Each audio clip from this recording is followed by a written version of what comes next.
I'm in my room, knife in hand.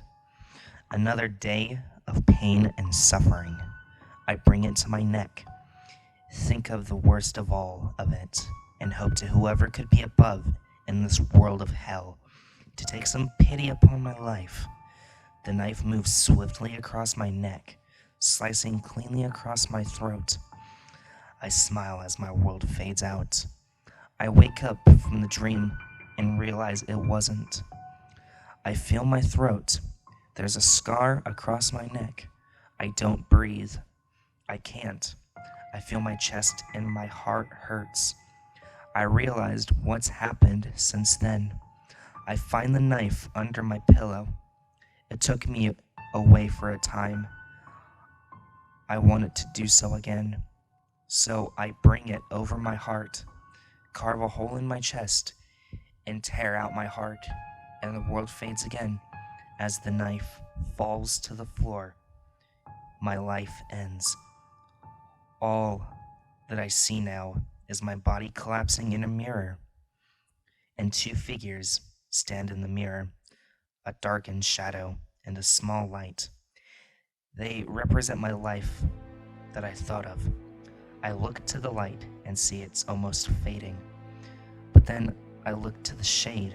Inside of it, I see a hell far worse than the life I have lived, but with the promise of redemption for all the things that have happened. I reach to this shade, and it gladly accepts my hand. I wake up again, feeling the scar at my heart, seeing the blood on the floor. I get ready for school, take a shower, and wash the hole in my chest. It's empty now.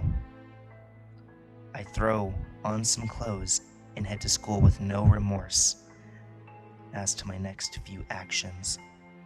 School proceeds as normal until lunch. I walk to the normal spot I hang out at, and no one else is there. So I sit down with my stuff and wait.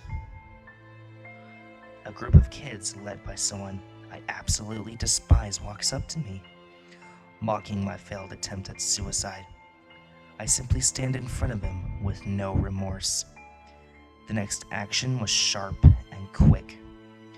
I rip my hand across the area of his throat in my vision, and I look again to see it had been sliced. I took my hand and see claws where my nails used to be. He bleeds and cries as he falls to his knees, and then on his side. The rest of the kids scream in terror, and I simply stand over his body and I cut a hole where his heart was. I took his heart in my hand, showed it to him still beating, and began to devour it.